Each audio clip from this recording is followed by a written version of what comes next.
everyone, and welcome on back to the MEC. We're ready to get into our final week of a season's games. It's a short day, it's a simple day, but we're getting right into it. My name's Travis D. I'm here with the man with the curly stash. Look at him twirling it, getting himself ready to go. Captain Ahsoka, are you ready for the day? I am now. I mean, I got my stash curls going, and honestly, I didn't think it was going to curl that good, but it actually does come out quite nice. So, just like my mustache curls, we're about to turn it all the way up here at the MECC. So let's get ready to get this one underway. We got Cleveland State versus Ashland University to start things off, and of course, I want to say this is our 5v5 crew battles here. So each and no, actually, I'm tripping. No, that's like, yeah, no, wait, yeah, that's 5. Yeah, 5v5. Yeah, I was about to say, wait, are you no. tripping on your trip? Caster math equals bad, but regardless, yes, we got ourselves 5v5 crew battles. Cleveland State, Ashland University, and we're getting down to the nitty gritty. This is the last like regular season matches that we're gonna see until we head into the postseason. So again, this is somewhat of the last ditch effort to get yourself into those good standings for the playoffs. Yeah, and to keep in mind too, today is going to be a doubleheader day for Cleveland State. This is 2 games that they're going to get to play back to back, and they're one of the top teams inside of the conference.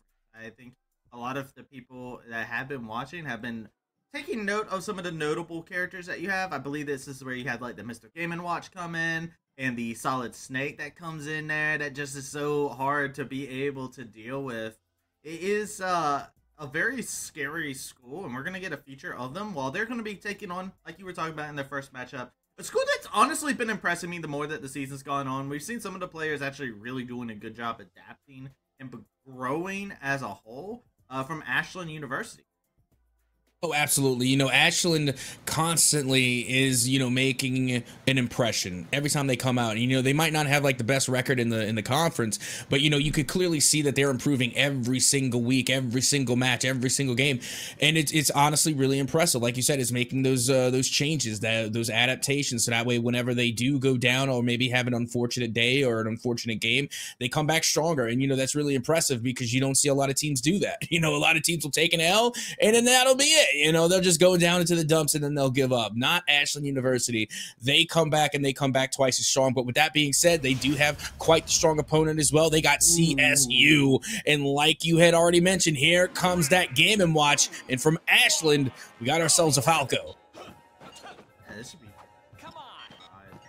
on here. As you can see, they're already doing a little bit of some driving around. Oh man, yet again, already getting smacked with the hammers. Keep an eye on this Game & Watch. Always just very methodical about how they play. They love bringing the hammer down, and then when they take you off the stage, that is where you have to deal with the breakfast mid-sop. They're just throwing out a couple different items. It has been served, and this Falco is not appreciating anything on the menu. You know, speaking of, I also had a pretty good breakfast today, and apparently so did Falco. They got served right up into the blast zone to get the first stock taken from Ashland University, and this Game & Watch already off to a fantastic start. Yeah, this Game & Watch is so incredibly tricky to have to deal with. It's a character that is very, very weird whenever you get into that matchup. When you're Falco, you want to get into your groove. This the Game & Watch is really good about interrupting that, but good from Ashland. Falco has finally found their space to be able to get in there, but you know, you got your hands warmed up now, but Mr. Game & Watch shows no mercy, and it only takes one moment for the percentage to get pilled up, just like he did in that first stop. And now back off and to the side we go. I mean, Game & Watch now taking a good bit of damage here. That should just about do it. There we go. The revenge stock comes a little bit later, but it's better late than never. Yeah, Mr. Game & Watch didn't get to interrupt a lot of Falco's strategy there. We did see a little bit of that coming about, but Falco doing a good job finding their groove, right? The hands have been warmed up. Good stuff coming out from them, and now it's up to them to continue to put this on. It's a character that when they get the momentum, they can juggle you through the air. They're very aerodynamic. They're very much so able to get right up into your face. And Mr. Game & Watch isn't able to dictate the pace. It actually gets to be a really hard fight for the Falco. But the Falco is doing a great job answering back here with authority here on the second top. Oh yeah, they're hitting up tilt after up tilt, doing a good job of juggling, keeping Game & Watch kind of in the air. And to be honest, Game & Watch doesn't have the best aerial abilities. Honestly, they don't do the best in the air. And, I'm finally starting to see more bombs come out, which is great because I was wondering, when are the bombs really going to start to play its toll here? Because those bombs are just such heavy hitters for Game & Watch. And speaking of, there you go. Now we got some fireworks cooking here. Yeah, got a couple upbeats being traded about. They're looking for that decisive moment. Mr. Game & Watch is fiending for it. Sees that 130%. Is like, yo, I can finish this off right here. Platforms make it deadly when they're dropping these bombs. Trying to play a little bit of edge guard. The side special to get into the neutral space. Good use of the side special yet again to get back onto the stage. Both members are very much so in KO range on their second stock as Falco finally gets the hit to launch Game & Watch on, giving themselves a nice little early lead. But it's going to be a revenge stock right on back. Yep, that it is, and now we're back down to one stock apiece, and Falco going right to work on this last stock. 54% damage already done onto the Game & Watch here as we go right back to center stage. The up tilt did get parried, but now the second one lands. And we're at 77% now to 85. How does Game & Watch keep falling for these up tilts and now into the forward air? Game & Watch right back onto stage after the recovery, but the damage has already been done. Falco is getting to play their game, but that's a dangerous place to be inside of there. Right under the stage, barely able to get back up with the up special as they're going to continue trying to go back into the neutral standpoint inside of this. Mr. Game & Watch looking for a raw throw time and time again. Going to be able to throw Falco on up, but there you go. Do a little split.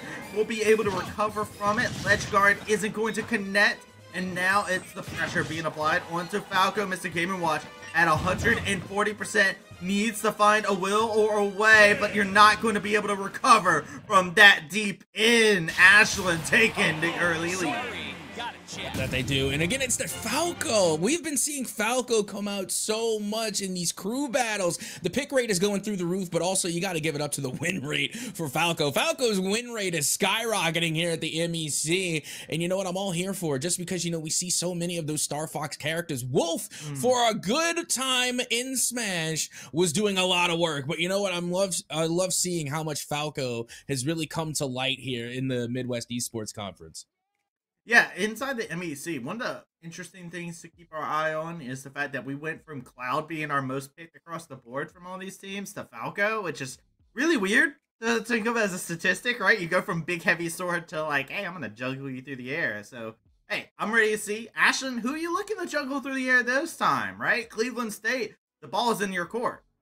I mean, come on, if we're talking about juggling in the air, especially from Ashland, the Bayonetta comes to mind. But again, that Bayo, I'm not expecting them until later on. That's kind of like your ace in the hole. You know what I mean? You got to save that for later. I mean, they could try to start out with a strong foot forward. Like, don't get me wrong. They could try and bring the Bayonetta out a little early.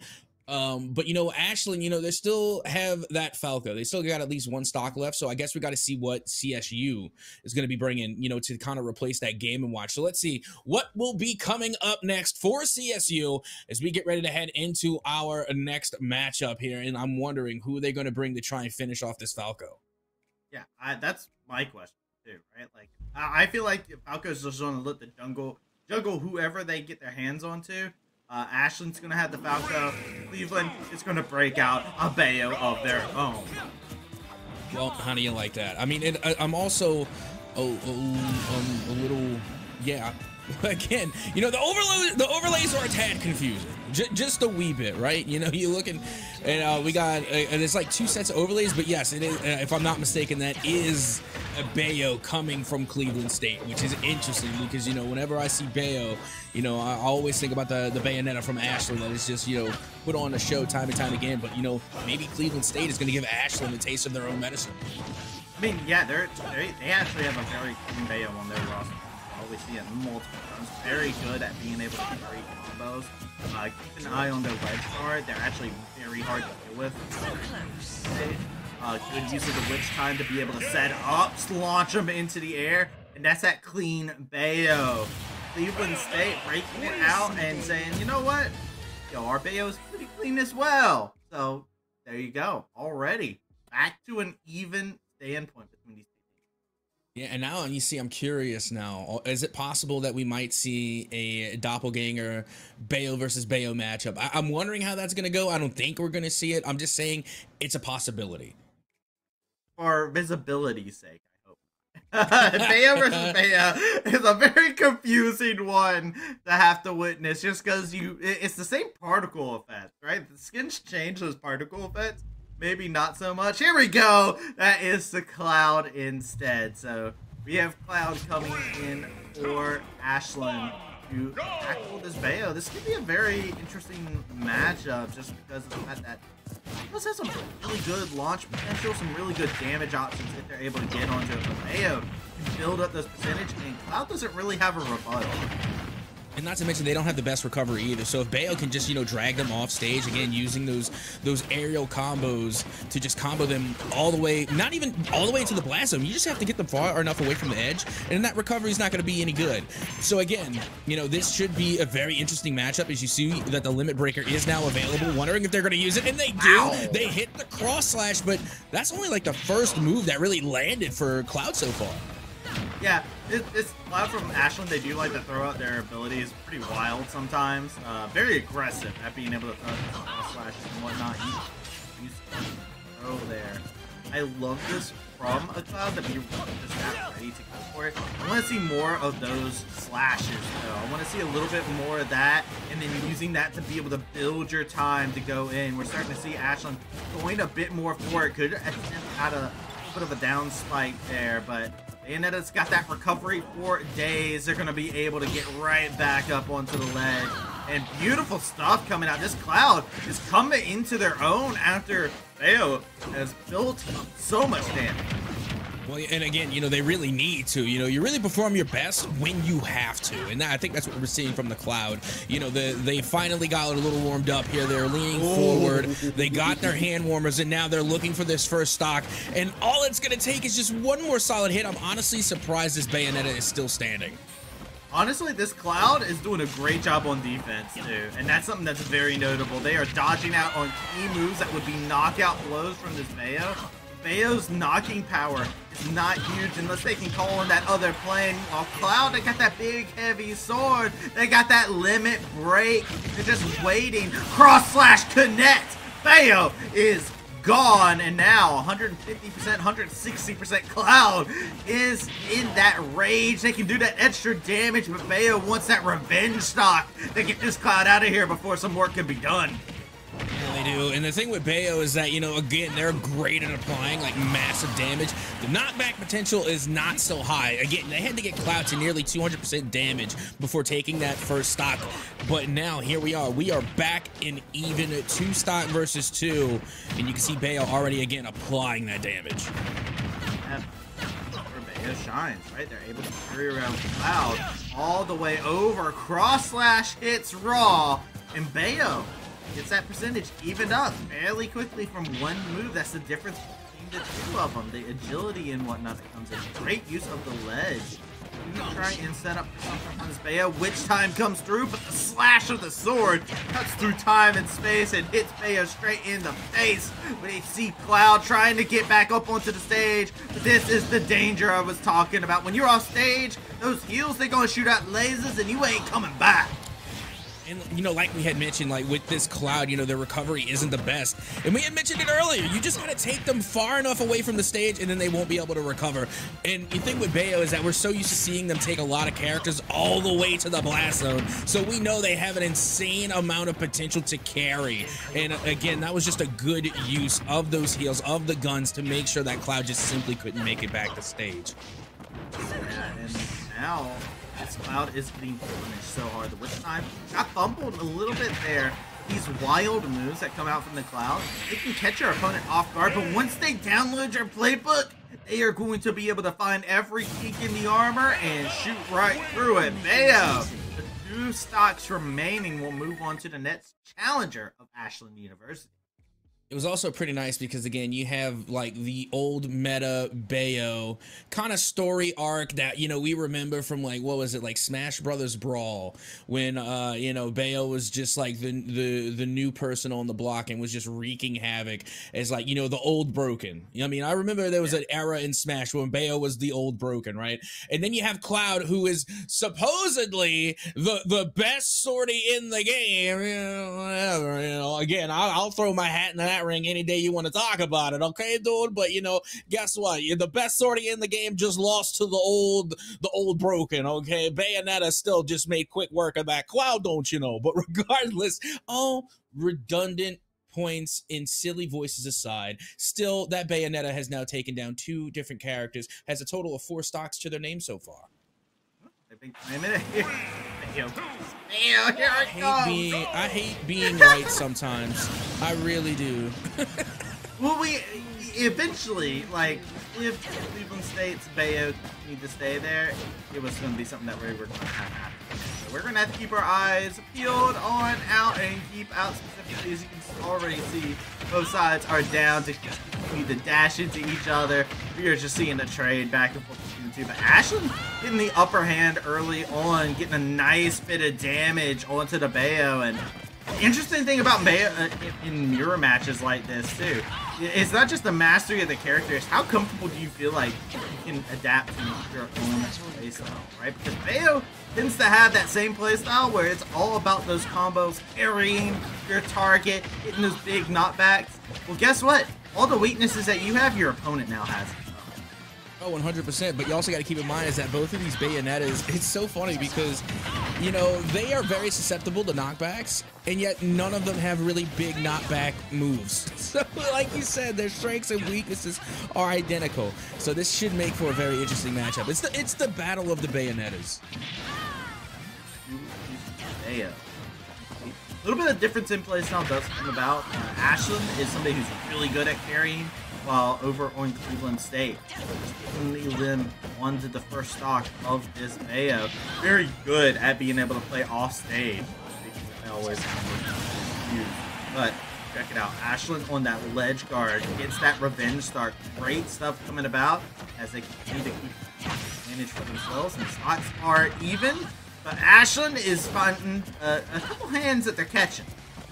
Oh, absolutely. And one thing that I'm really noticing coming from the CSU Bayonetta, which is the slightly greener one, if the Ashlyn name isn't all that you're going on, is that, they're really good with their range attacks, too. Whenever they get a character off stage, they're really good at landing those pistol shots, those heals, so deadly in the hands of CSU. And, Ashlyn, again, just falling, susceptible to that Witch Time. That's the second time the Witch Time has landed on the Bayo from Ashlyn. Yeah, I mean, Cleveland's also very adept in that Witch Time. You do not see Ashlyn actually throwing those out too terribly often. They tend to throw them out in those critical moments, but Cleveland finds those. They do not wait for them to beat them.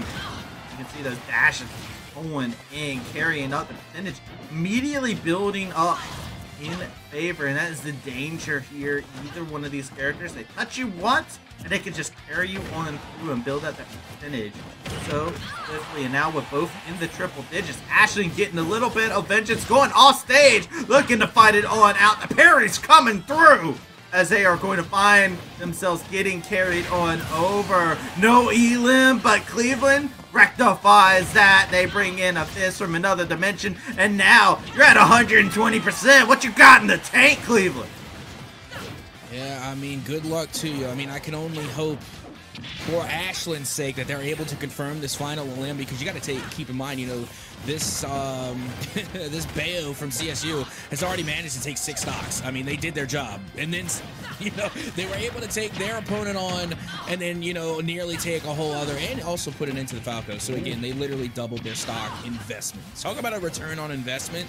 It's the Bayonetta from CSU. That they are worth every single penny.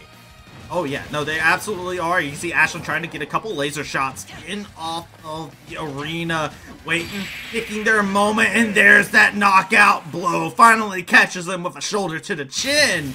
Ashlyn, they finally get rid of Cleveland's Bayo, but at what cost? It is a heavy toll that needed to be paid. Oh, absolutely. And now, not only that, but we don't have to worry. Well, maybe, I don't know. I assume we don't have to worry about another Bayonetta coming from CSU. But with that being said, you have to keep in mind that this is the same Bayonetta that was able to take 7 stocks by themselves. So again, even with this Bayonetta with 1 stock, should still be something to worry about. You don't know what they're capable of until they actually do it. Again, I just wasn't expecting it. And every single time, we see this Bayo from Ashland come out, all they do is impress. So again, just because they have 1 stock to the name does not mean you should not be worried about them right now. And let's see what CSU is going to be bringing to the table to try and put this Bayonetta to bed as we get ready to head into our next matchup. I actually wonder if they might break out their snake here. Heavy character, really good at punishing Bayo. If Bayo's wanting to dash around the map, everywhere is a dangerous territory. No, it's the hero coming out actually from Cleveland State. I really appreciate their hero play as well. Very, very good. It's something that I've actually seen that a lot of teams have gotten very clean with. Also, shows the best skill. Yeah, I mean, don't get me wrong. Like, we've seen a lot of hero play, and again, by all means, call me on my nonsense if I'm just out of line here. But this skin gives me some One Piece vibes. I mean, fair. It's I think it's 9. Oh, I know it's not One Piece. I know it's not One Piece. But it's no. I'm saying it's like it's very that story. That game's story is very One Piece, so I can get it. Yeah. I'm with you. I like it. I'm here for One Piece Strike. Well, here we are. We're off to the races now. And keep in mind that this Bayonetta does only have 1 stock. And the hero, again, the hero can just find random stocks out of nowhere. I mean, if they just get the right spell on the docket, then it's over. Meanwhile, you're looking, they don't have a lot of mana left. They're trying to build up their mana back. And, once they get to 20, and here they are, this is where they can actually bring out something pretty good. As you can see, they do call out the Zoom, which was an interesting spell to use at the time.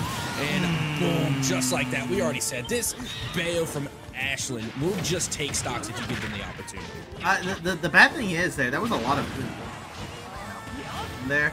The ult was there for this hero, and that was something that they just waited out. Very well done. Using those lasers, making sure they're able to stay at range and take advantage of that low MP. And right now, yet again, hero, what you got in the tank? Nothing at the moment, but they just got enough for 1 spell.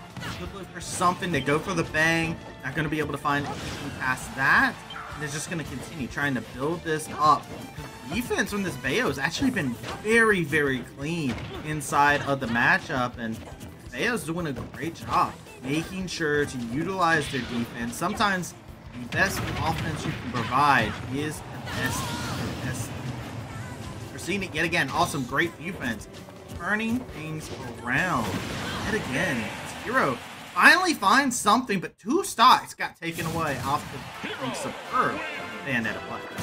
Yeah, I mean, you got to keep in mind, that's a total of 5 stocks for that Bayonetta. That's a good trade. That's a good return on your investment. The previous Bayonetta, coming from CSU, they took 6. So this Bayonetta fell short 1 in comparison, but still, they covered their own stock and then took 2 more. So yeah, I think they have performed quite well. And, again, I've taken too many marketing classes. So now I'm like, I'm putting everything down in like terms of economics. Oh yeah, you got your return on investment for these stocks, for those stocks. Again, you got to keep in mind, this is the Midwest Esports Conference. All of these players here are in college. Some of them are probably taking some marketing econ classes. So I'm pretty sure they can appreciate, what it is that I'm throwing out there when it comes to these stock prices. Okay, pun intended. But regardless, we're going to be heading into the next match now, and let's see what investment Cleveland State will be making, and it's going to be the Pyramithra to take on Hero. Yeah, Pyramithra coming out from Ashland.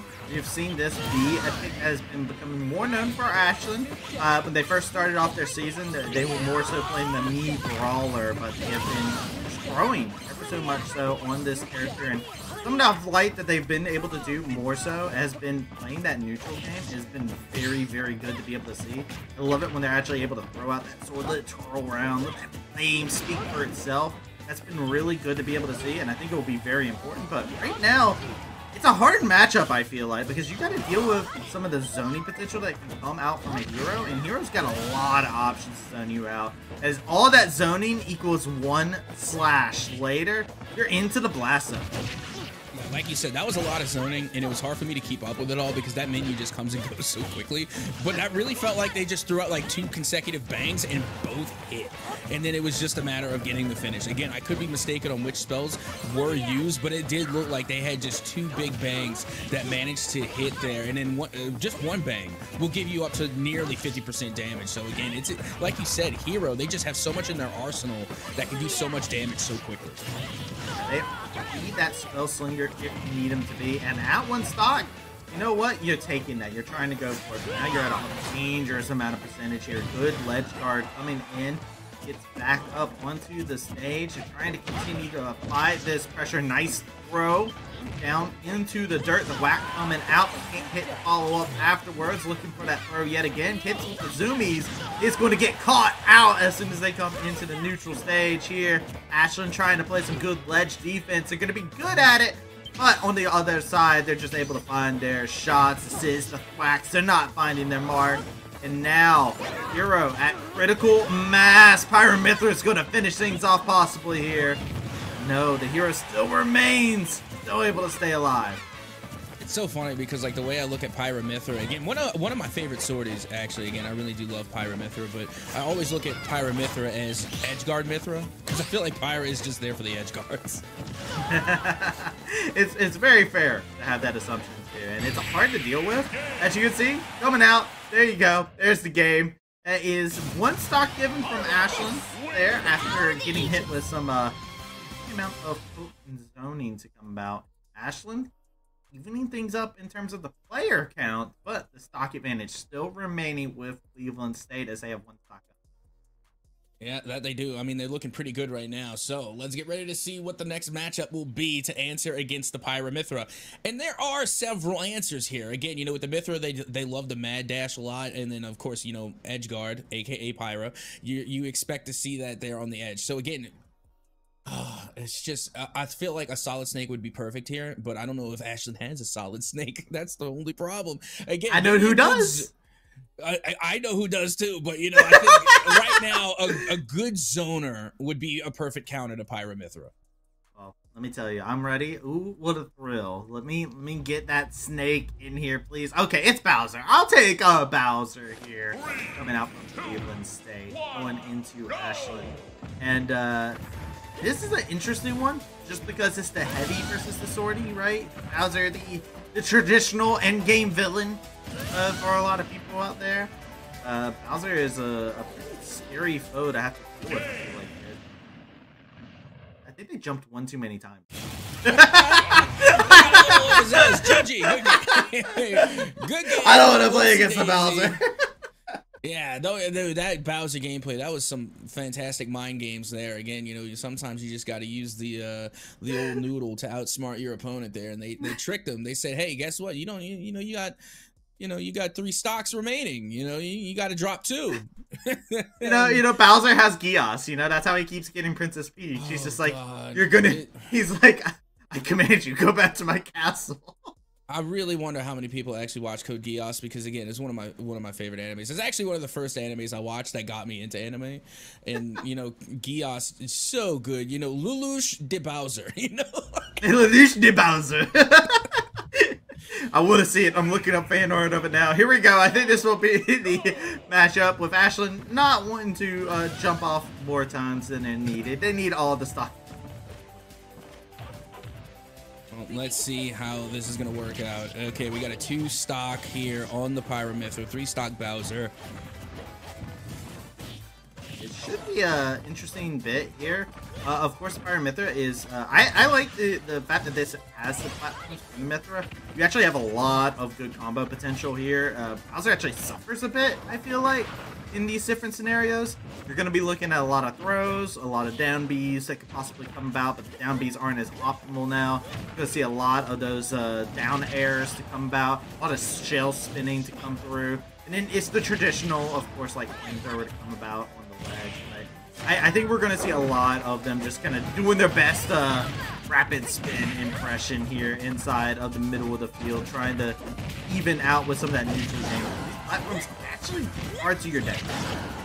They are, and you know, one thing I think that does kind of help Bowser maybe a little bit is the fact that this is like small battlefield, right? So there's not a lot of room for Pyramithra to kind of like dance around and stuff. So eventually they're gonna have to come into that radius of Bowser, and that's just only gonna lead to more damage.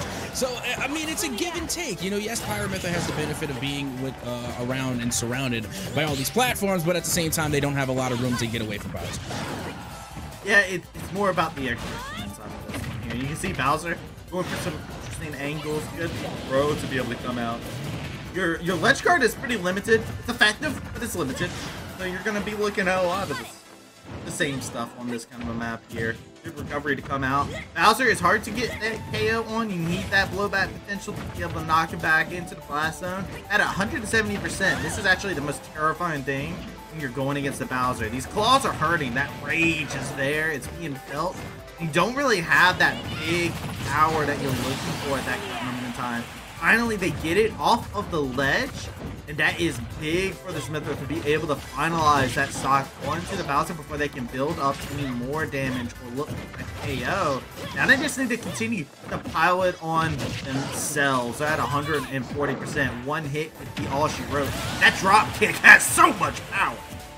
Yep, that it does. And you know, I was getting ready to say, you know, Mithra doesn't have like pretty much any knockback potential. They have some, but they are there to, you know, to really chalk up the damage. But the Pyra, they at least have one move in their arsenal that does have that knockback potential, and that's why they're on the edge guard more often than not. So again, if that Pyra does come out in the critical damage, that's where you're going to see Bowser, you know, kind of in a dangerous position. Yeah, see, that we're seeing that punishment come about. That's what I was talking about. This is why the platforms suck for you if you're Bowser. You saw it there, down special, right into eating up that sword. Immediately afterwards, puts him into a critical state off the stage. Your recovery is okay. It is a hard okay. The biggest thing that you got in your benefit is you are heavy. You are so hard to get sent flying inside of any of these different scenarios. And Bowser, can't do that. You can't just throw down raw down special when there's these platforms in here because of the fact that Mithra can punish that very, very easy. So now you see Bowser trying to get back into a neutral standpoint, trying to get back into tangoing. They learned their lesson, but it was a costly one as now the stocks are even. It could go just about anyone's way.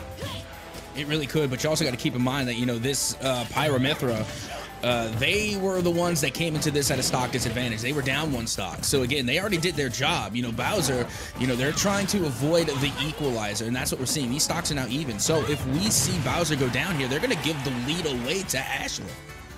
Oh, I'm starting to realize something. I'm wondering if this Bowser's actually used to, like, playing against the Mithra here, because they are getting caught on these ledge grabs so often.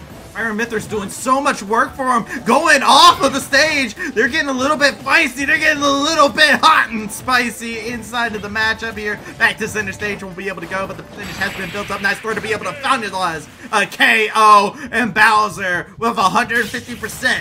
They get that body slam, and they send themselves into their next matchup with that advantage. Cleveland State with that one stock advantage into what Ashlyn has nets. And if I remember right, I think that means, I'm trying to remember, who's normally anchors for Ashlyn?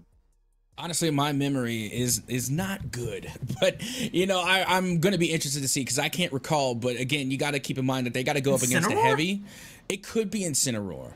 It very well could be. We have seen a lot of Incineroar, and the thing is that if it is Incineroar, I still think that's going to be a difficult matchup against the Bowser, just because, you know, they have somewhat of, like, you know, the same proxy, being that, you know, the same proximity is what I mean. So like, they are not going to have like big ranged attacks. There's not going to be a lot of that. You got to get up close and personal, and I don't know if you want to get up close and personal with a Bowser. So let's see what the final pick from Ashlyn will be as we get ready to head into this final matchup, and then. Not only that, but we have map selection as well. Like, what if the map is Final Destination against the Bowser? My goodness. So, without further ado, let's see who Ashlyn will be bringing out to try and finish off this Bowser from CSU. Yeah, I actually, yeah, there it is. There's Incineroar. I was correct in my recollection out here. And here we go.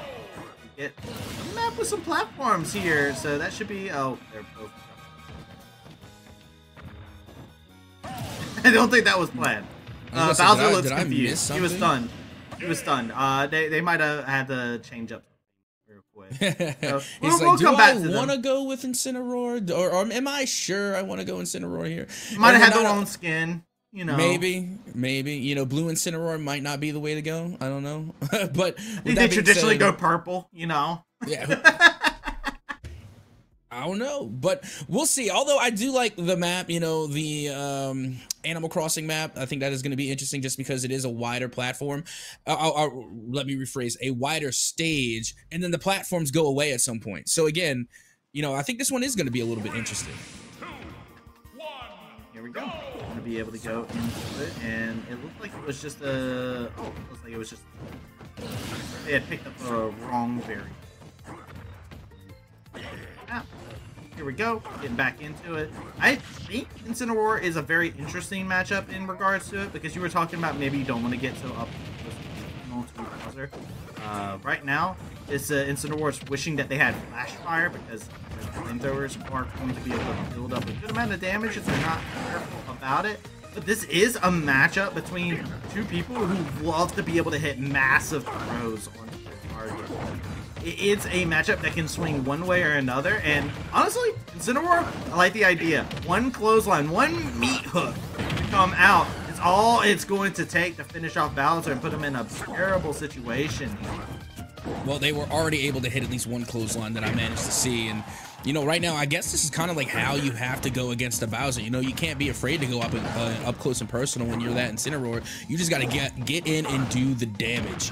And you know what? That's how they're going about it. Although Bowser already landing maybe like 2 or 3 hits and just about opening up the damage, and then they miss the recovery. That is a feels bad for Ashlyn. Yeah, you can't recover off of that. That's the problem. Incineroar doesn't have great recovery. Goodbye, Bowser.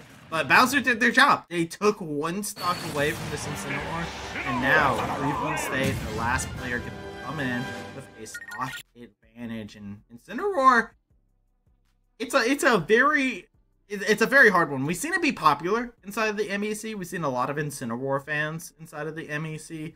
My thing is, there's a lot of picks that we have out there inside of Smash in general. A lot of characters, but there's a lot that have great matchups into Incineroar to really punish it short. Oh, I can't hear a cat. What happened to my cat? Nope, my bad. I'm good. I'm sorry. That's my bad. My bad. The point is that I was saying, and it was good because I was kind of being a Debbie Downer anyway. I was saying that this Incineroar has to deal with the anchor from CSU. That's the point I was getting across here. So let's see who that will be as we get ready to get this final matchup between CSU and Ashlyn underway. It's Solid Snake. I love it. Got the attire that makes me think back. Metal Gear Solid Collection just came out recently. I've been replaying through the games, actually. It's been a blast. Now, I get to spend my Sunday getting to cast some good old Snake. And this Cleveland State Snake is so terrifying to have to deal with. And if I'm Incineroar, I am not in a happy place about it. But this is what you got to do. This is your game plan right here. You're going to have to go in there. You got to get in the range. You can't be afraid of being danger close whatsoever. You are a giant cat. You need to express that you are the king of the jungle. And you don't need to be afraid of anybody who's walking around calling themselves the Snake either. Yeah, and right now, if you're Solid Snake, you have to channel your inner Apollo Kage. You got to allow this one to go to bed, but no! And Incineroar takes the first stock, is able to even things up, and that Mortar Strike, I'm surprised, did not finish off this Incineroar. That Mortar Strike, so dangerous, so scary, and somehow this Incineroar is still alive. They get hit by the homing rocket, though. They're able to eat it, and somehow this Incineroar, full rage, finally goes down from the C4. And now it is a one-stock final stand for the side of Ashlyn. They're a grappler, they're a brawler, they got some weight to them. This is what I want to see from the side of Cleveland State, though, is I want to see a little bit more vertical game. Incineroar doesn't really have that. They have that vertical game. They've got those grabs. They've got that Alolan Lariat.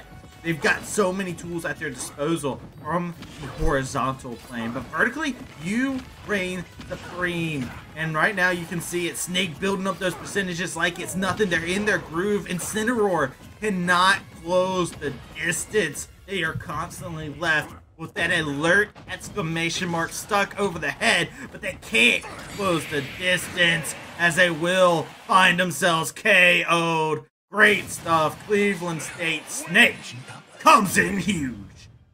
And Snake always does for CSU, and not just CSU, but I'm pretty sure for anybody. Solid Snake again is just is that character. It is such a scary character. Again, I just love seeing Solid Snake go to work, and the fact that they saved it for last. Again, I don't think it mattered who really came in at the end. If you have that anchor, that Solid Snake from Cleveland State, I don't think it mattered what character that was the final. Cleveland State really saved their trump card to the very end. All right, well, let's go ahead and send it on over to a break because Cleveland State's time is not done just yet. Ashland had a valiant display, but now it's time for the next bit of competition. So we are going to take that short break, and when we come back, we'll be going into our second series of the day. So do not check out.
All right. Without any spoilers, how's your off season going? Pretty good. I've climbed to my new peak rank. We got some good recruits coming in. And then I'm actually really excited for the future of Drury. We got a lot of really, really big changes that are going on, both on campus and off campus. So I'm excited. Do you have any opinions, or are you hyped about the 3 new game titles coming to MEC? I'm really excited to watch our Valorant team play against some of the other teams in the conference. Like, it might not be me playing, but I can still smack talk some of the other teams, saying, my Valorant team's better than yours, or my Smash players are better than yours. I think it's a really cool thing. What are you most looking forward to for 2023-2024 MEC? I'm most looking forward to not getting last. We're not gonna do that this year. We're gonna get not last. Go team. And then, are there any schools that you're hoping to see join the conference?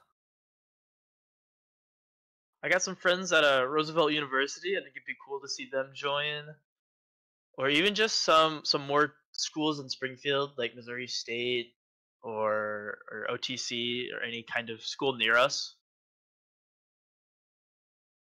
Or actually any D1 schools too, like Mizzou or Kansas University. That'd be cool.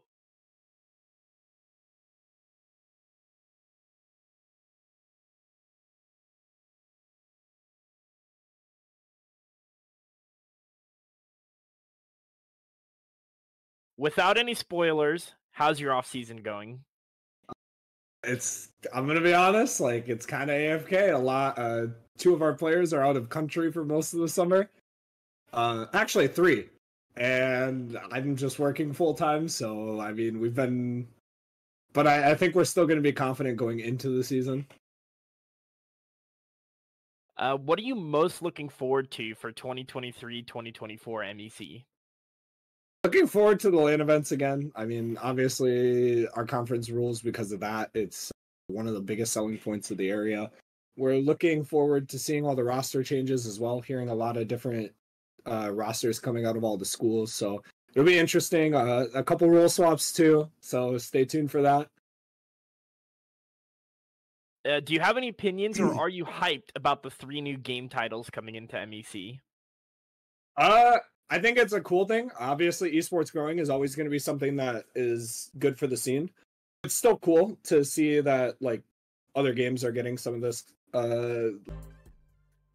Hello, everyone. Welcome on back to the MEC. We're ready to get into our second game of the set day. Our second out of 3 series. Cleveland State coming back again to go against Campbellsville. My name's Travis. I'm joined here with Captain Soka. How are you doing, my guy? I'm doing pretty swell and all as well. We've already got to see one great matchup already from Cleveland State against Ashland, in which case they took the dub. Now I'm interested to see if they can do it again. Can they replicate success? It's one of the most difficult things. That sounds so simple, so easy, right? You've already tasted success. Why not do it again? All ahead of them, Campbellsville looking to play spoiled to that. Leave a little bit more of a rotten taste in their mouth. The bitter taste of defeat at the very least. So let's see what we got. Start off our series here. It's the Poly and the Hero. You know, I love this just because, we already know that Palatina is a consistent zoner. Arguably one of the best zoners in the game, other than Solid Snake. Hey, in all seriousness, though, if we have learned anything from the last game with this hero, is that if they have the right spells, they can be quite the zoner themselves. 100. One of the most diverse characters in terms of playstyles, I feel like, because you just have so many different playstyles that you can choose from inside of the game. So, look at that, already get that shield break. It's Hatchet Man time. Sends a fly, but Ollie actually survives the hit there. So they were, oh my goodness, that's brutal. That's brutal. Oh no. Oh yeah, we saw them try and hit the snooze so many times on their Bayonetta in that last matchup again, and it's only a matter of time if they keep using it that it will land. But still, one of the best moves I've seen is using the snooze on someone off stage and just let them fall to their doom. Have yet to see that be replicated. So again, anytime a hero comes out, you've just got to watch out for that snooze ability. Yeah, you gotta keep your eyes there. Make sure that you're okay. You can see right now, Polly is getting a little upset about that, you know? Rightfully so. They're trying to throw out some fireballs and whatnot. You got some very consistent zoning, but the kaboom coming in, blasting Polly here. Polly is not able to find any distance with no mana, but it is regenerating. This is where you would think Polly needs to strike, but they do not have the platforms or anything like that to work out with current moment in time. So now get a grab, and now they want to try and do that standard juggling that we see from Polly's own. Oh, here we go. I mean, already that first stock is gone, but Hero at 90%, they're in the danger. So all it's going to take is one good hit from Polly, and that will be the first stock. But again, the damage on the second stock has already been done, as it does look like Hero is again going to continue to find these openings. And here comes the psych up now. It shouldn't take much more. And the oomph is there, but they're not going to be able to land it, as Polly is just really trying to catch up here. But they can't seem to take this first stock from Hero. Yeah, Hero's done a good job of getting in the face of this Polly and dodging out on these pot shots, these fireballs and whatnot. It's been very, very nice to see. And gets the heal, gets a little bit of that percentage healed up. They want to get one more hit in here to finish things off, but the platform actually coming in like a limousine. And Hero is the one that's going to be riding up inside of it. And still, I'm surprised that both of these players are actually still standing until finally, wait a minute, there it is! Palutena finally able to put it in to Hero's first stock. But look how much damage is already done, 138%. That's going to be a lot to catch up to as that back air does land, and it's going to take the second stock from Palutena. Oh, Polly's in. Very rough scenario. Good bit of juggling to be able to come out. The Polly getting a little bit more warmed up. It can be a very difficult job navigating some of the BS that can come out. You can see, you can already feel that this Hero is able to just close in. They're doing such a good job just navigating any zoning material that could possibly come out. A little bit low on mana, but enough for one big move if a moment dictates it. So Polly's got to be careful. Instead, they're going to use that mana to resuscitate themselves with a little bit of heal. And now you can see we're going right back to the center stage, and Hero has taken a lot of damage as those fireballs from Palutena could be the end of the Hero's second stock, as that one does land and now follows up with the up air. And there you have it. We're back down to one stock apiece. And don't sleep on Campbellsville's Palutena here. Their Palutena is insanely good. You have to keep respect on the name of Polly. And this is a character, I've seen this player time and time again. Come back. One stock is all they need, but look, boy, one ability is all they need. Finally, they get the KO blow, and Hero from Cleveland State gets to come into the next round with Yep, that they do. And again, that was a fantastic round there, just coming from Hero, because again, we saw Palutena try and throw out the fireballs. Well, guess what? You know who else has a fireball? Hero does! And it was just really interesting, and it also got me thinking, like, whose fireball hits harder?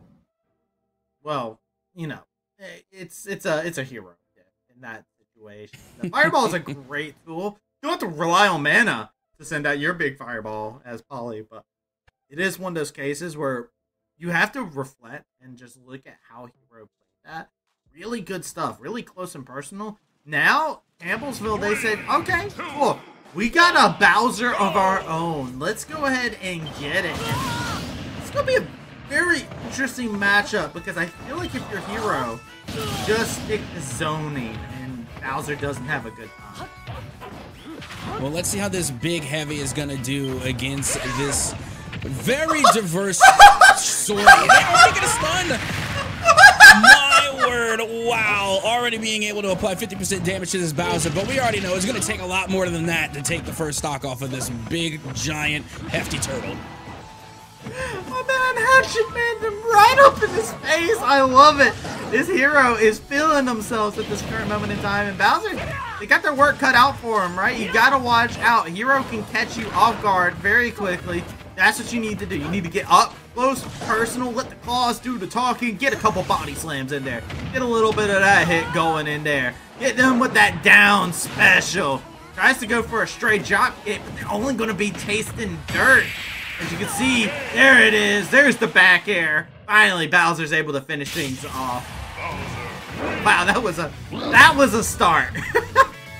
To be honest, I really thought Hero was going to take at least one stock off the Bowser just from the way they were playing. And you know what? Had that bang landed off stage, it honestly might have been enough to take the first stock. But with that being said, let's see now who the side of Campbellsville, or rather, I'm sorry, the side of Cleveland State is going to bring out to answer against the Bowser. As now we're back even. You know, the same stocks were at 12 stocks apiece. And now it's time for Cleveland State to reach into their arsenal to see who they're going to bring out next.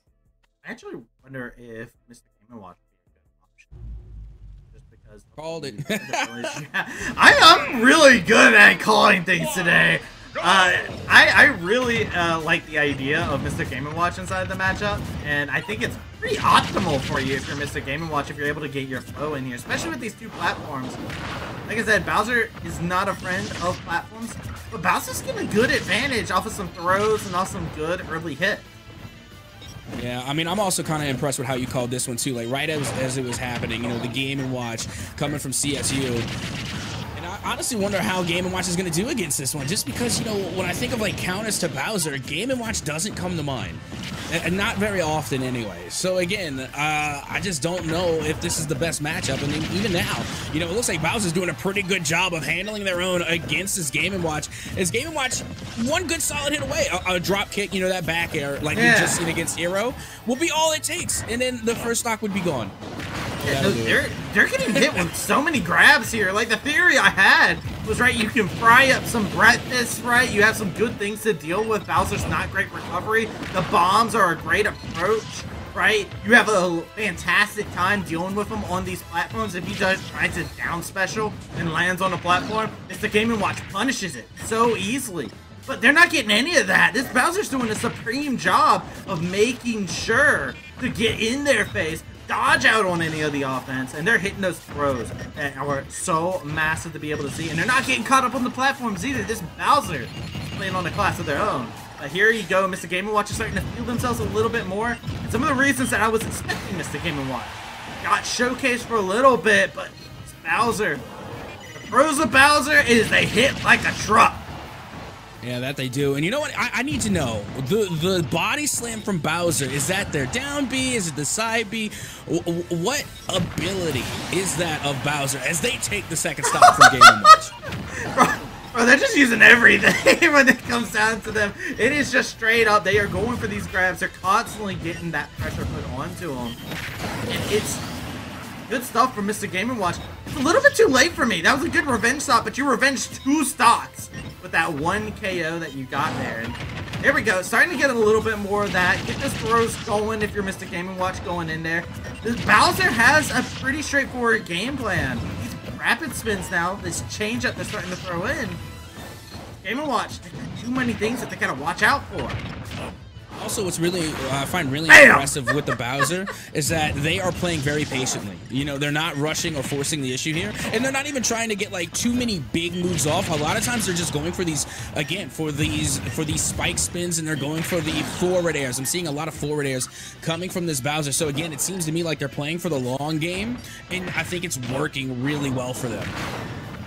Yeah, this is another, again, body slam of a throw coming in, but they're a-okay with it. The hammers do not hit. You're not going to be able to crack those shells with just some mallets. A simple drop kick sends Mr. Game & Watch back to just watching, as they're going to have to spectate on how their team deals with this Bowser, who now has a 2-stock advantage. Yeah, and I gotta be honest, those are some big feet to take to the face. I mean, I'm sorry, if you take a drop kick from those, you're pretty much done for. But with that being said, we have seen the comings and goings of Mr. Game & Watch, and now it's time for Cleveland State to try and bring out their next pick. And I gotta tell you, Travis, you've been predicting good. Who do you think would be a good matchup for this Bowser for CSU? I don't want to see Snake. I know that. That's the one I don't want to see. I think you don't pick Snake here. even though Snake can zone out the Bowser, Bowser's doing a good job of being able to hold their own defensively. So I actually think you save the Snake.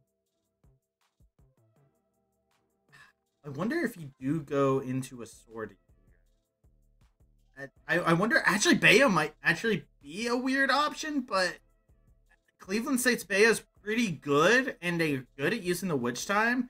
Maybe they take advantage of more of the defensive standpoint of the Bowser, and they press the issue to where that defensive standpoint is punished a bit. I'm going to go Baya. Baya's going to be my pick. I'm going to go Baya. All right, well, let's see if you're right as we get ready to head into our next matchup. It's going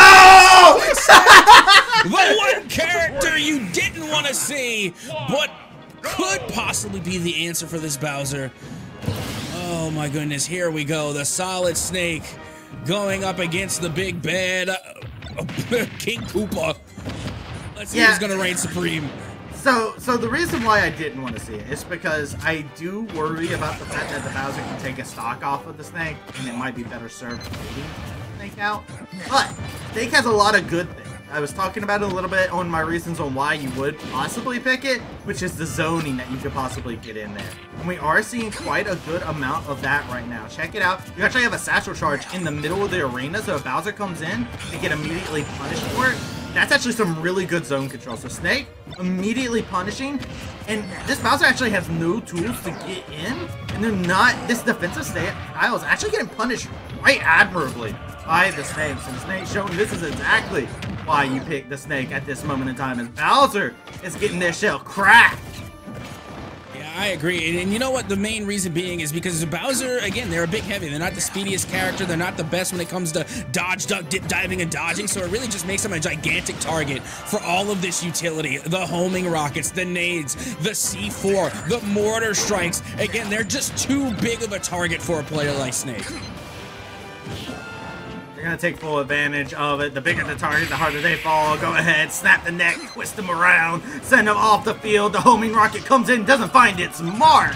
But this Snake has put on a masterclass already, 180%. Bowser, you heavy, but are you heavy enough to deal with this? You're going to go ahead and bring your rump down onto a bomb. A whole arsenal is being put in with explosive authority as they continue yet again, snap that neck and kick him up into orbit. Bowser sent packing. That's not fair. They throw the nade and the C4 down low and then throw the homing rocket up high. So then Bowser, there's no way you could go. You either sit down and you take a C4 up the tuchus, or you have to jump up into a homing rocket. Oh, Snake, just so good. So good. You love to see it. And now, oh my goodness. I mean, they did bring out their trump card early. We even mentioned it before. CSU, they saved Snake for last. It's arguably, one of their best picks. So again, they brought it out a little early here. I wonder what Campbellsville might have to bring to the table in order to answer back. And, maybe do they bring out their trump card? Do they try and go with their best pick? Or do they simply just try and go for a counter? Well, let's get ready to find out as we get ready to head into our next matchup and see who it will be. It's going to be Lucas. Yeah, Lucas coming out. I was trying to think of all the options because I was like, the Poly's gone. And Poly is who I would have thought would have. Little Zoner v Zoner. Some fun stuff. Yeah, a little bit of Zoner v Zoner. You either challenge the Snake at zoning, or you say, okay, I can't challenge you at zoning. Let me get up in your face. I like the idea of Lucas, but it's a very. You gotta play this matchup really, really well as Lucas. I have a saying in Smash is that you either die a hero or you live yourself long enough to see yourself become a Steve. Oh, are you saying that somebody's going to become a Steve? No, I mean, I hope not. But that's how you know the villain arc has been completed, is when the Steve comes out. They've had enough. I've seen it happen. I swear I've seen it happen where, someone, again, I'm not going to drop names here, but they were literally playing as a Bayonetta throughout the entire length of a tournament of a league, and for the very last match when they were losing, they switched to Steve. Well, right now, nobody is feeling their villain arc coming about at the current moment in time. Instead, it is just, they saying, hey, you know what? I'm gonna have to deal with this Lucas, continuing to send out that arsenal. Lucas is not appreciating any of this. Every single time they get into the stage, immediately, Snake just grabbing him, tossing him out, grabs him by the collar of the shirt and yeets him on out. Good stuff coming in, but Snake's percentage has been climbed up, something that can't be ignored. Luke has done a great job laying in a good bit of that hurt. You had some counter play to these projectiles that have been coming about, but Snake's done a good job saying, hey, I'm not just an arsenal, I'm a soldier. I got CQC packed into my DNA. Well, right now, I got to give it up to Lucas just for getting this amount of damage onto Snake already, being able to close those gaps. But, I mean, look at this. You got Solid Snake already looking to lap Lucas here, and they're pretty close to doing it. And there it is! They managed to get another stock off of Lucas the same way they did the first time, just by using that up smash. Yeah, that was the up smash yet again. Snake. So hard to actually deal with in a zone v zone matchup as Lucas. You got some tools to be able to get in, but Lucas has been shipping. Finally finds the stock that it was needed. And at this moment in time, you're looking to see if you can possibly get another one. But hey, getting danger close, getting with that CQC does become a very tricky scenario to be in when you are this Lucas, especially when there are grenades just hailing around you. Yeah, also when you're taking multiple combat bicycle kicking boots to the face, that could also do a little bit of damage. But how about another up smash? 3 consecutive up smashes, sweet chin musics to finish it off. Every single stock, it ended center stage with an up smash from Solid Snake. Yep, and you know, that was a dance that Lucas wasn't planning on. That was not exactly what they were imagining. They came into the stage, like you said, sweet chin music. Didn't realize Snake was tuning up the band, but there it is. Good stuff. And hey, now we go into our next round. If you're Campbellsville in this situation, right, I do wonder, you have 2 picks left. And I'm trying to think, do you go for something that's more like the a little bit of a heavier swordsy to try to get in there, like Cloud? I don't think that's optimal. I think you want to try and figure out some way to get into Snake's face in some shape or form and just not let him get into his flow of throwing down all those grenades and being able to just set you up with all these different throws and homing rockets. Yeah, honestly, I really do think you need a good sortie or even a speedster. Hear me out. Get yourself a good speedster, maybe somebody like Little Mac who can, again, I don't think Little Mac might be the best matchup because they're very susceptible to damage, but a speedster can run past a lot of that utility and close that gap very, very quickly. So if you can close that gap in and get those KO punches in, you could put it into Solid Snake. It's a high risk, high reward play. I don't think it's going to come out, but I understand if it does. It's either get yourself a speedster or maybe bring a sortie to the match. Honestly, I think a Byleth could be a good pick as well because they do have that long reach. But with that being said, I have not seen a single Byleth pick so far this season for the MEC. Yeah, there hasn't been one just yet. I was thinking when you said speedster, I was like, oh, maybe a Falco could possibly come out. Yes, Falco. I could see a Wolf. Rob is a very interesting one. Big bots, like you were talking about with the Bowser matchup. Makes it very easy to be able to put on that hurt. But I look over at Rob, and I'm also just like, you're the jack of all trades, right? But how do you deal with Snake's personal at this point in time? You got lasers, you got gyros, and Snake comes fully equipped with a lot of things in their arsenal. So far, Rob just looks like they're playing a platformer because they're just jumping over every single nade, every single explosive. They're jumping over Snake to avoid the grapples. And, you know, they're doing a decent job so far. Notice that I said so far. But, again, it just looks like that Rob is just playing a platform 2D, you know, just game right now. And they're trying to avoid all the damage, but eventually they can't avoid it forever.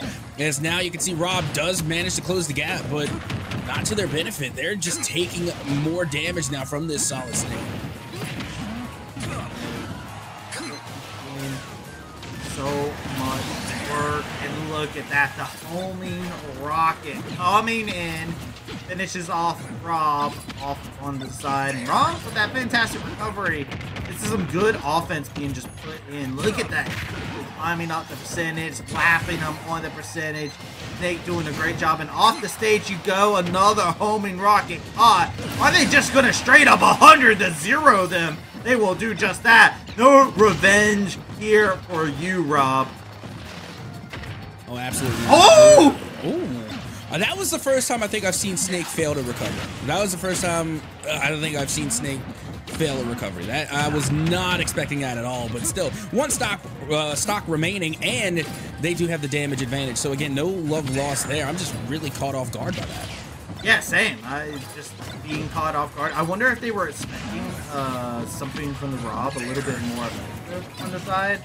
But the Rob was just sending out the gyro, and it was enough to make it a little bit of an error. And that's why you always see people go for those little setups on the ledge. That's why they're so important. Putting pressure onto your opponent does more than you know. The mental advantage that it can give you. You see Rob trying to go up, escalate themselves to the side, soar on up, but not going to be able to catch out Rob there in orbit. And check out the satchel right there in the middle of the Pokeball. Rob getting a little too close, immediately backing up. Good bait. Ready to aim out. And again, you just see all that utility, but good on Rob, as we said earlier, was avoiding a lot of that damage, and now it looks like they're playing a very defensive game, just trying to find their openings, and now they have just about evened up this matchup here. And it's going to come down to the wire as that nade does land. One stock, and take a look at that. It will be Solid Snake to finish out Rob and force out the final pick from Campbellsville.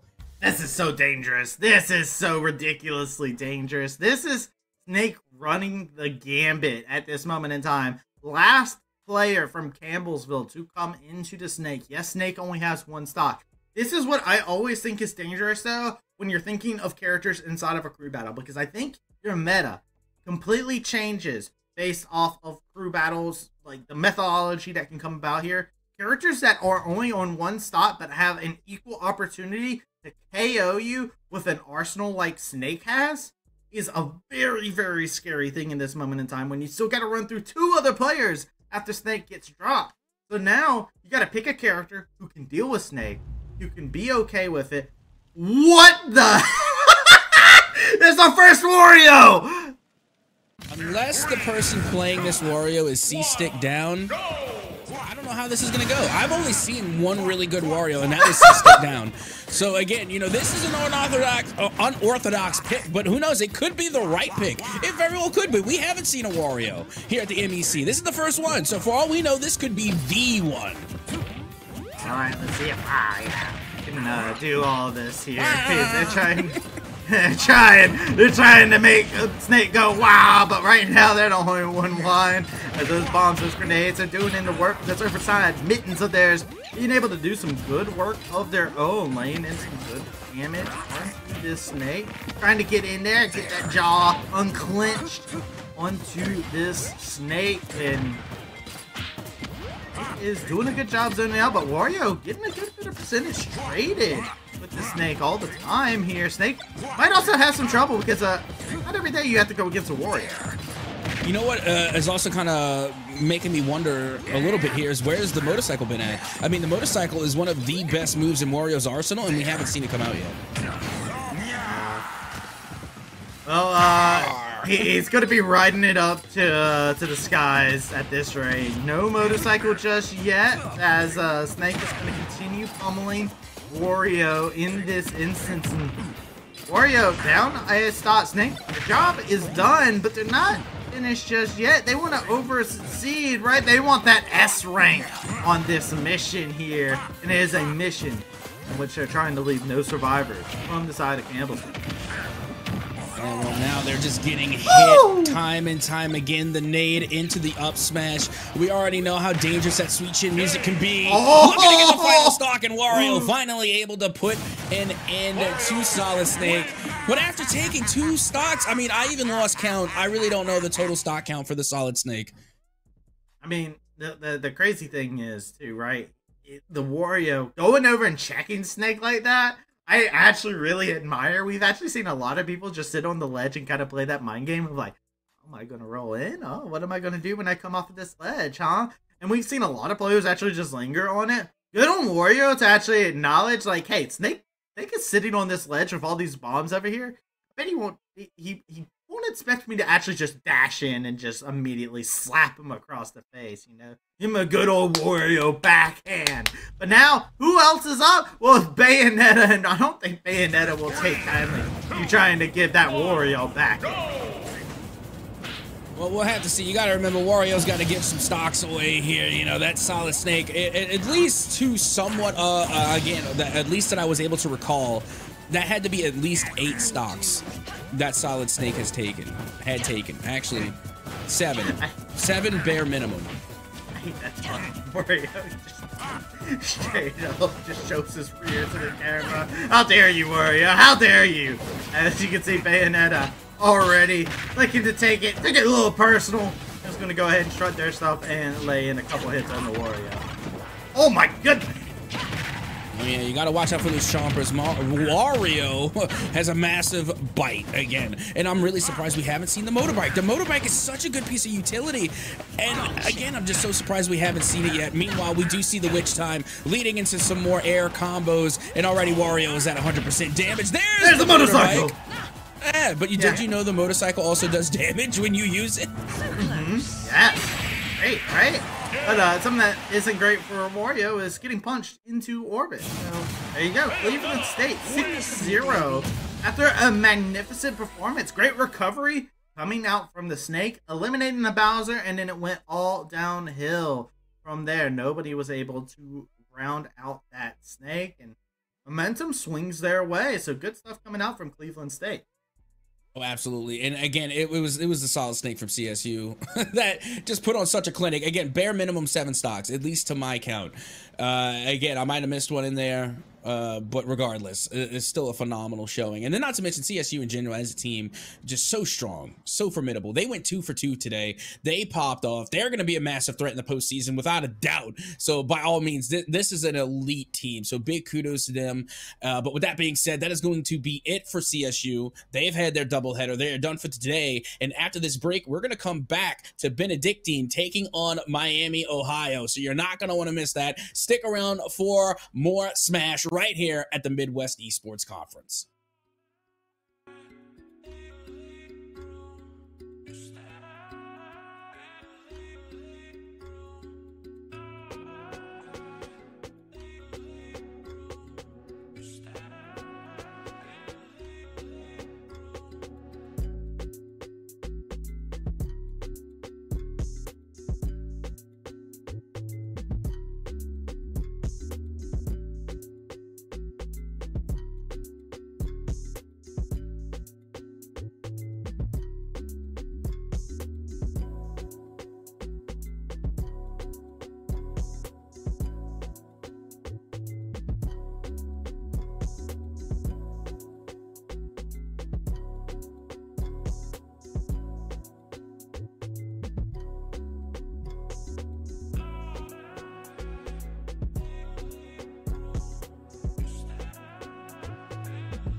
Hello, everyone.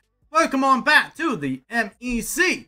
We're ready to get into our final series of the day and of the regular season. As we are looking at Benedictine University taking on Miami, Ohio University.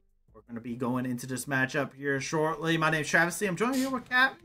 Cap, are you ready for this final match of the season? I'm about to say, I answered very quickly because, yes, I am very ready. I've been looking forward to seeing this matchup all day long. Again, you got Benedictine taking on Miami, Ohio. Miami, Ohio, such a fantastic team. Benedictine as well has had quite a pretty good record so far, but let's see how they're going to stack up against Miami, Ohio as we get ready to head into our first matchup here. Let's see what the heavy hitters will be bringing, and already it's going to be Benedictine bringing out the Solid Snake versus Miami, Ohio's Kirby.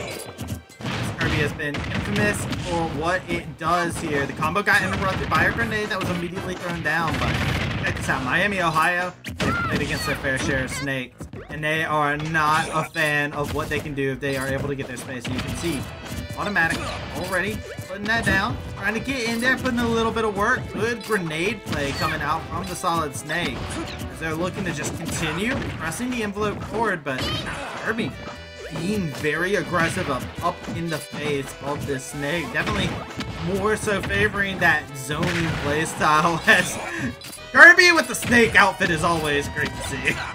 Kirby with a beard, I think is the best thing ever. But, you know, we were even saying this in the previous matchup when CSU was bringing out their Solid Snake.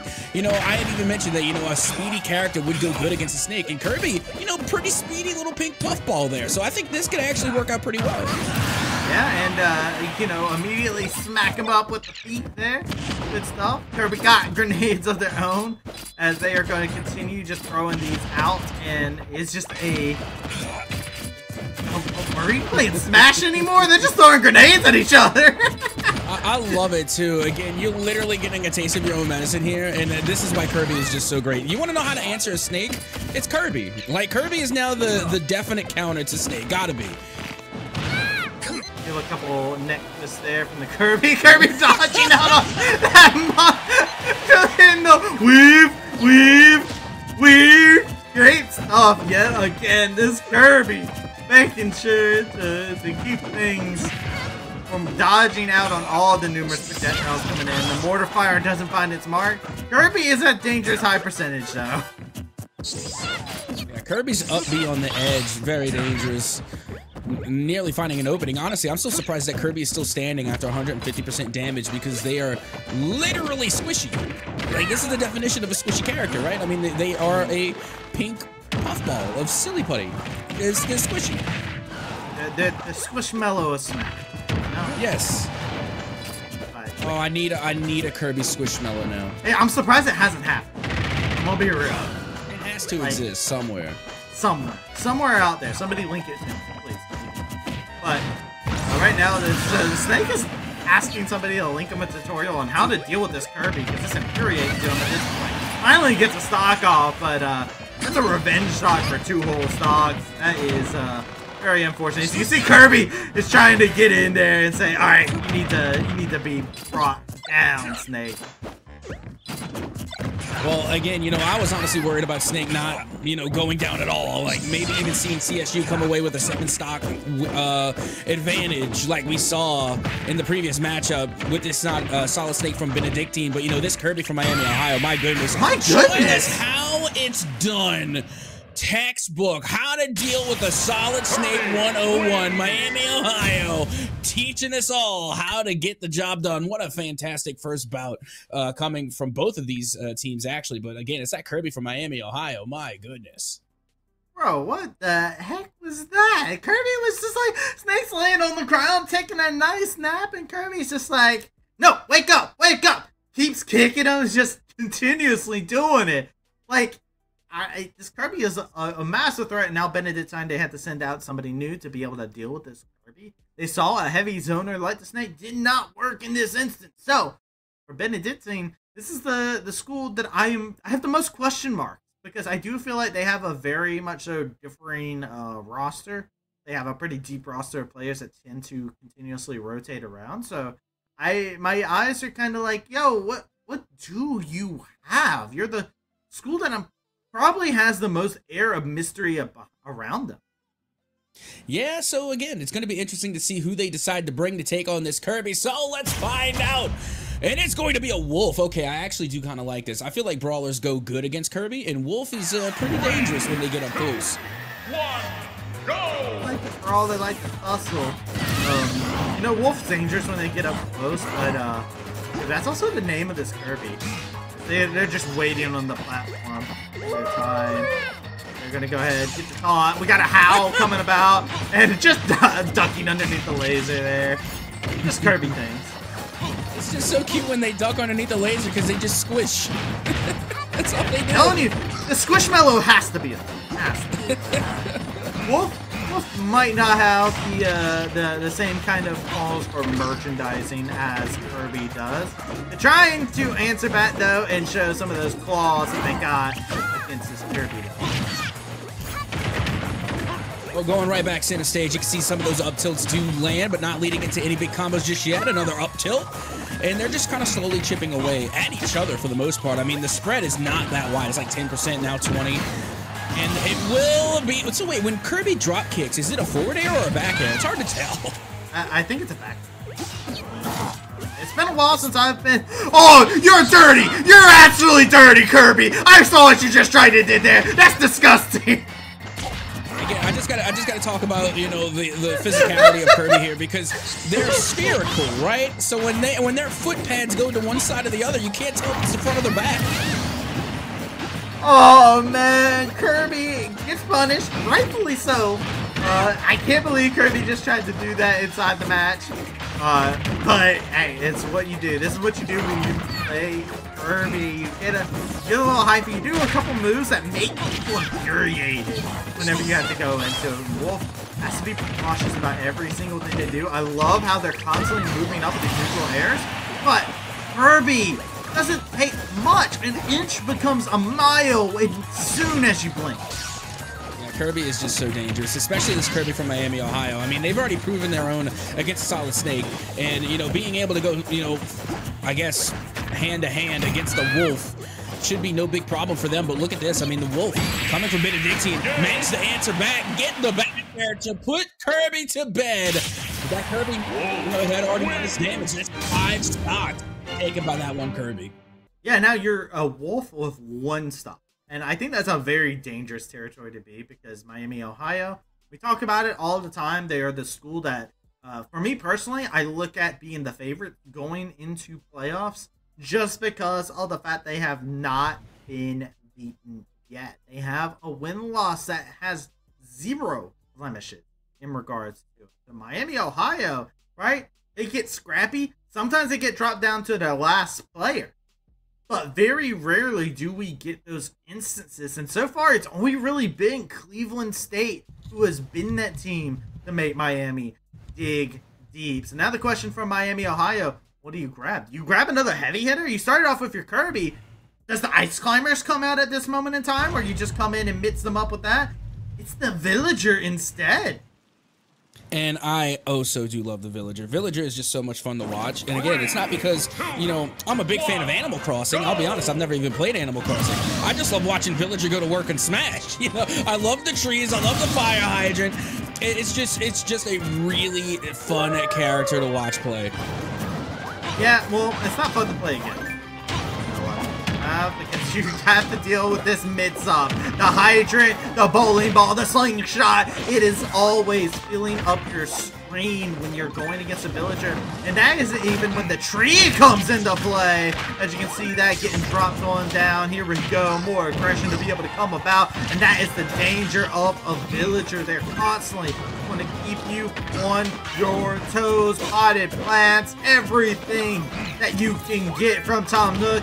It is all must go. And there you go. Put him in the dirt. Put him 6 feet under a bowling ball to send him off into the sky.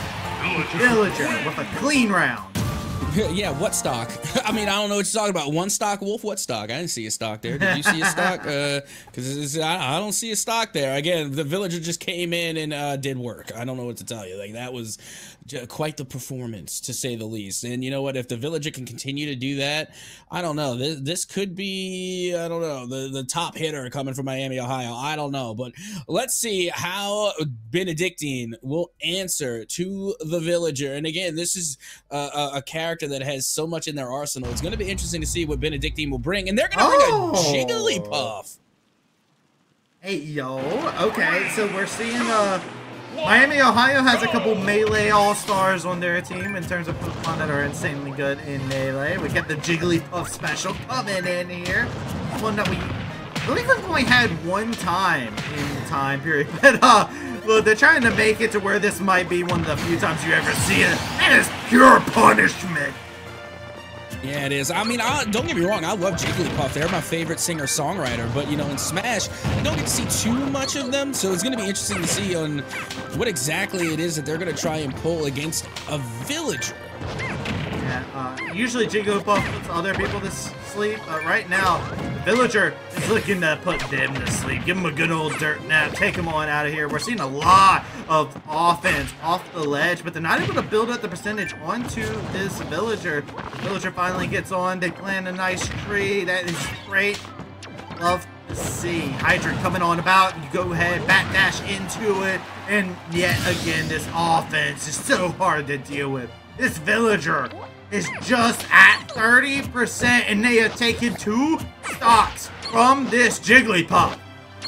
2 stocks from the Jigglypuff, 1 stock from the Wolf. I mean, that's already a total of 3. They get the net going. Now they follow it up with the forward air. No radish, or whatever plant that may be. I don't even know what they threw out there. The bowling ball, though, we can all recognize that. That is not organically grown. Yeah, no. You can't get that in the farm. You have to go to Nook Shop for that one, but we'll continuously make sure to utilize that as the fire hydrant comes in. Nice little mix-up opportunity to be able to come in here as they continue to lay in to hurt the bowling ball. Trying to put them inside the nets, trying to catch you a Jigglypuff. Send them on packing. Good bit of action. The tree is there. Jigglypuff is going to go ahead and come on back through the fire hydrant. Will keep Villager safe, and Villager has some great recovery as well, just like the Jigglypuff does. This Villager's not bad. Power rolling out. This Jigglypuff looking for vengeance, but will get sent into the blast zone instead. Villager, no stocks lost. Not a single one. Villager putting on for their squad. I mean, again, not only do they win, but they win very quickly. Like, I don't feel like that match lasted very long. No, blink and you miss it. And you can see, like, the Jigglypuff has some cool things. I like the rollout that came out there at the very end, right? Like, yo, you get into the face of this villager, right? Because the villager is playing their own game. We saw there was a time at the platform where villager was just like, all right, check this out. I got bowling ball and secret tech. Bowling ball. Oh, and you want to hear about this other tech that I found? Bowling ball. All 3 straight in a row, and then Jigglypuff's like, what the heck is going on? This guy's in his own groove. He's a monster. Villager, you look in the eyes of the villager. You say you enjoy a villager. I look in the eyes of a villager, and I don't see a soul. That's one of those pics where I'm like, there's no soul behind those eyes. Well, I was getting ready to say the same thing, because it doesn't matter in what scenario is happening to the villagers. There's always a smile. Yeah, it's always a smile. Vacant smile. Oh, it's so creepy. But with that being said, let's see who would now fall to the Grim Reaper, that is Villager, from Benedictine. And we're going to see Falco, which I don't want to see Falco fall to the Villager, because they have just done so well. But again, the bloodlust from Villager can't be denied. It will not be denied. They will claim more. More blood for the Villager God, as they're going to continue this. But hey, yo, Marco's doing a good bit of hurt, right? He's getting a chip into it, already doing just about as much damage as we got to see the Jigglypuff get to do inside that last one. And this Villager's not going to have as easy of a time. Very much so more mobile on the Falco. So, hey, some of your worries might not be warranted here. As you can see, the Villager saying, hey, I can continue to do this. I can throw out my hydrants. I can throw out my radishes. I got my bowling ball. But Falcon not letting them play their game. I like Falco's game plan here, their strategy of just making sure the Villager doesn't get to play their style. You do need to be careful, though. Good use of the reflector on the Hydra. Oh, 100%. I was actually getting ready to make a note of that as well. Like, the reflector from Falco is probably one of their best moves. Again, just it's so good for an anti-zoning type of playstyle. Although I'm not sure if it works against a solid snake, and so far it's not working. It's not working too great against the villager, as they already lose their first stock. Falco nearly trying to get this revenge stock here, but villager, they're just denying.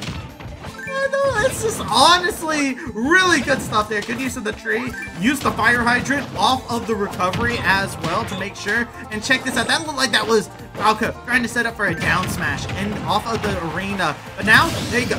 Villager goes splat. You get a close up on those dead eyes, but now those dead eyes have been resurgent with life. Yet again, as they're back over to that 0%, you're going to be A-okay with that. Falco doing a great job yet again. Playing this ledge, making sure to keep that defense up. Falco doing a great job here for Benedictine. Yeah, that they are. And again, they're doing a really good job at avoiding damage right now, but I need to see them apply just a little bit more. I mean, there is only a 10% spread between the two, but again, it just feels like Villager, even though that they're kind of on the back end here, they are controlling the pace of this game. Falco so far has been doing a lot more avoiding than applying. Yeah, they've been good job getting like some shift blows in here every now and then, but Falco's strategy has not been able to pay off. They're trying to go off the stage. They're trying to finish things off. Last time you did that, Falco, that did not go in your favor. Villager punished you for that. So confidence still there from the Falco, but Villager confidence is unending as they're going to continue laying in those slingshots. Good use of the side special. Be able to get back onto the arena, but Falco gets sent right back up. It's time to plant some trees, send up some hydrants. Now Villager, they're feeling their own groove yet again. And there they are. They got the last stock now for the Falco, but I think Falco could and should be able to take at least one more stock away from this Villager. Just looking to find that final opening. Does send the Hydra back, and now Villager forced to recover here at 129, but also keep in mind that Villager has the Rage, so whatever they do is just going to be even more damage. Watch out for the fire hydrants. And now Villager going and bringing out the fisticuffs, laying down at least 33. What a fantastic move there from Villager. Oh, Villager brought out the pots and gloves. They're just ready. They go right back to the strategy here. Not every day. As Falco is just like, man, I gotta get back in there. I gotta finish off the stock. I gotta do something here. I can't let him go into the next round with 2 stocks. He has claimed too many souls here, but it's a bunch of radishes that get dropped on the dome of Falco. Villager remains unbeaten. So I was right, those were radishes, okay? Because like I seen him come out earlier, I saw him come out earlier. I was like, wait, what was that? Like you blink and you miss him, but no, they were radishes. Okay, great. But with that being said, yes, Villager, oh my God, still alive. The Grim Reaper from Miami, Ohio, has not done collecting souls for their garden. That's what they're planting. They're just planting various souls. Every time you see a tree pop up, there was a previous stock or life, if you will, that was there prior. Again, that's how they get their trees. It's from the collected souls in Smash. Oh my goodness. Let's see what every stock is fertilizer. Oh, that's a part of the lore now. Oh yeah, that's 100% lore. You know, and again, we can also take it back to Lavender Town. Maybe that's how the town was constructed. Again, Pokemon reference. But regardless, hey, Lavender Town, again, it hits different. Regardless, let's see who Benedictine is going to be bringing out. They have one player left in the roster, a Sephiroth. Yeah, this is the Sephiroth that's so terrifying from Benedictine. Not as terrifying as Villager.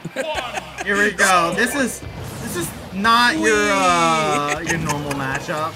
I love that. I love that so much. Alright, here we go. Matchup. Your last player, Sephiroth. This is your ringer to be able to come around. Last time we got to see Sephiroth, they put on a fantastic performance in the time. But can they clutch it up? You got 11 stocks. You got to go through. In your limited resources, say you only got 3 chances to roll through the entire gauntlet. I mean, Villager over here, just the Reaper of Souls. They've already taken enough and then some. I mean, can you really deny, you know, the Prince of Darkness here, the Prince of, you know, skull fractures with bowling balls? I don't know. And you got to keep in mind, they don't have that reflector that Falco had, so they're going to have a harder time avoiding a lot of this utility and a lot of those fire hydrants, to say the least. I'm gonna need to hear the Animal Crossing thing with theme sung in Latin after this, because they're putting on a raid boss, a final boss impression coming in here. As you can see, Sephiroth having a bit of a struggle. Good use of the down, but they're not going to be able to finish off anything. One of my favorite themes about Sephiroth, but they are a lighter character. They do need to be cautious about this as they try to go for something off stage. This is where the villager just feels like they at home. Oh yeah, they love going off stage, but I think they know that their team has quite the lead. So again, you know, they're not afraid to risk a little bit extra. You know, they're going to go off stage. They're going to go for some cooler moves, put a little flair to the madness here. And, you know, again, I think they know what position that they are in.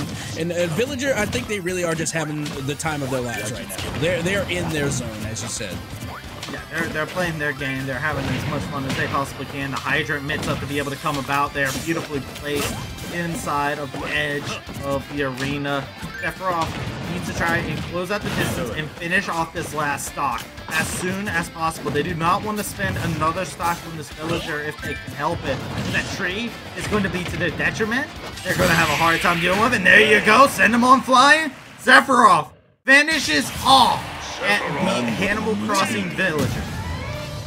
It's about time someone had to slay the demon, and sometimes it takes a demon to kill a demon. But, you know, regardless, I really need to go back, watch this VOD, because I need to know how many souls were collected by the villager, because it felt like a lot.